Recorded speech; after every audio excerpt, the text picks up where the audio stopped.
entreprises différentes, qui sont dans des secteurs différents, de tailles différentes, mais qui ont un point commun. Elles ont toutes pensé, réfléchi et mis en place une stratégie numérique au sein de leur organisation. Nous allons commencer avec vous, Xavier Agral, président de FPPO. Bonjour. Bonjour. Une entreprise donc spécialisée dans les menuiseries PVC, notamment dans les commerces et les portes. Votre entreprise est une PME de 32 personnes, loin du grand groupe. Hugues vient de présenter certains grands groupes qui ont une stratégie numérique. Vous, l'enjeu pour FPPO, c'était d'avoir une meilleure efficacité commerciale. Alors, il est important, quand on parle de FPPO, de commencer par parler du positionnement de votre entreprise, qui est donc juste une PME de 32 personnes. Voilà. Donc, bonjour à toutes et à tous. FPPO, c'est une entreprise de 32 personnes. Nous sommes basés à Guichat. Nous faisons 4,3 millions de chiffre d'affaires. Notre clientèle, ce sont les professionnels du bâtiment qui sont positionnés sur le marché de la rénovation. Je fais du produit haut de gamme, PVC et aluminium. C'est un marché extrêmement battu.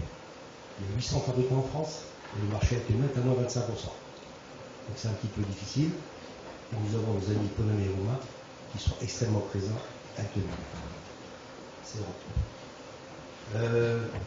Ça peut paraître étonnant effectivement qu'une PME de 32 personnes soit passée au numérique. Alors il faut savoir que FPPO est constitué de cadres qui sont tous issus, et moi-même, de grands groupes industriels. Nous avons une culture groupe extrêmement forte qui fait que nous pensons global en permanence et nous allons chercher sans arrêt la performance globale. Pas que la performance économique, c'est le résultat ou la conséquence de tout ce que l'on a fait. Et c'est un petit peu ce qui constitue l'ADN de l'entreprise, qui est basé sur l'écoute du besoin, la réponse du besoin et le respect du besoin. Et donc, la moyenne d'âge de FPPO, c'est 35 ans, si je ne me mets pas dans les stats. Et monsieur parlait tout à l'heure de la génération Y. Effectivement, nous avons chez nous la génération Y, et c'est cette génération-là qui a fait que tout naturellement, du matin au soir, ils pratiquent l'iPhone, la tablette, le numérique, Internet. Et pour nous, ça n'a même pas été une réflexion de fond, ça a été tout naturellement une direction vers le numérique. De quelle manière, sous quelle application de Alors, FPPO? Nous avons donc développé l'application sur Apple Store, tablette iPad, avec un jeune cabinet rennais, Tactilia. Je lui fais un petit peu de pub, parce qu'ils ont été extraordinaires. Nous avons mis 1 an à développer l'application, entre l'idée et la finalisation du projet. C'est-à-dire que plus on avançait dans la définition de notre application, plus on devenait exigeant. Et donc on a pris notre temps, en fait, pour aller le plus loin possible dans l'application. Et cette application, aujourd'hui, est unique en France dans notre métier. Nous sommes les seuls, PME de 32 personnes, j'insiste, à avoir cette application, qui est un configurateur de projet. Donc, qui permet, par exemple, aux particuliers de pouvoir apercevoir ce qu'ils veulent pour leur maison. C'est ça, c'est un configurateur, c'est-à-dire qu'il y avait 2 cibles dans l'idée. Première cible, c'est l'utilisateur, notre client, donc bénéfice client professionnel, c'est-à-dire c'est un outil dans lequel il va trouver l'ensemble du catalogue commercial, l'ensemble du catalogue technique. Un artisan est un homme multitâche, il doit tout faire, donc il n'a pas le temps de tout faire. Donc on lui a facilité la tâche.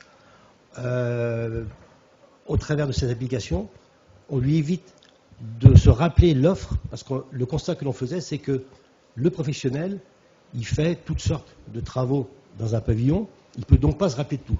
Donc il va se focaliser sur un produit qui l'arrange lui, qui l'intéresse lui, qu'il maîtrise bien, et il ne vendra que celui-là, en oubliant 90% de l'offre. Donc notre application, on l'a construite pour faire en sorte que, de façon naturelle, il balaye l'ensemble de l'offre, il n'a plus à s'en rappeler, elle est là sous ses yeux. Et deuxième cible, c'est le particulier, qui donc voit l'ensemble de l'offre. Et comme c'est un configurateur, on prend la photo de la maison, façade extérieure, façade intérieure, on va chercher dans le catalogue interactif le produit qui intéresse le particulier, on le positionne sur la façade, et ainsi, de façon instantanée, le particulier voit le choix qu'il a fait en situation réelle de son intérieur ou de sa façade. C'est donc un booster de vente, c'est un facilitateur de vente. Et une fois que le projet a donc été configuré, il reste en mémoire. Si le particulier a un mail, le professionnel envoie l'offre directement par mail aux particuliers. Et donc, ça permet de faciliter donc, la commande. Et si le professionnel et le particulier sont d'accord, d'un seul clic, quand tous les cas sont remplis, je reçois la commande en direct au niveau de l'entreprise, au niveau de l'usine. Donc, gain de temps, gain de papier. On rend le professionnel encore plus professionnel. On montre au particulier l'offre la plus large qui soit. Et c'est véritablement une aide au choix, une aide à la décision. Au bout de plusieurs mois d'exploitation, est-ce que vous avez un retour à communiquer sur cet outil? Peut-être des améliorations déjà que vous envisagez? Oui. Nous avons lancé l'application de façon officielle à Artibat 2012. Ça nous a valu un trophée de Batiactu.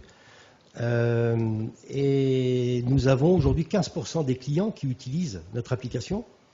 Je rappelle que ce sont des professionnels du bâtiment qui sont extrêmement occupés. Et pour la petite histoire, le premier utilisateur, le premier client qui a utilisé chez nous la tablette, on n'aurait pas parié à 1 euro, c'est quelqu'un qui avait le crayon sur l'oreille et le petit calepin sur la poche.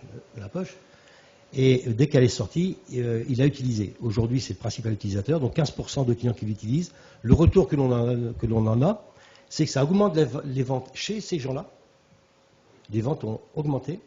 Ça facilite la relation commerciale entre eux et nous. C'est du direct, c'est rapide, c'est fonctionnel. Maintenant, en termes de chiffre d'affaires, je ne peux pas l'évaluer. Par contre, je pense que si je ne l'avais pas fait, je serais en retard.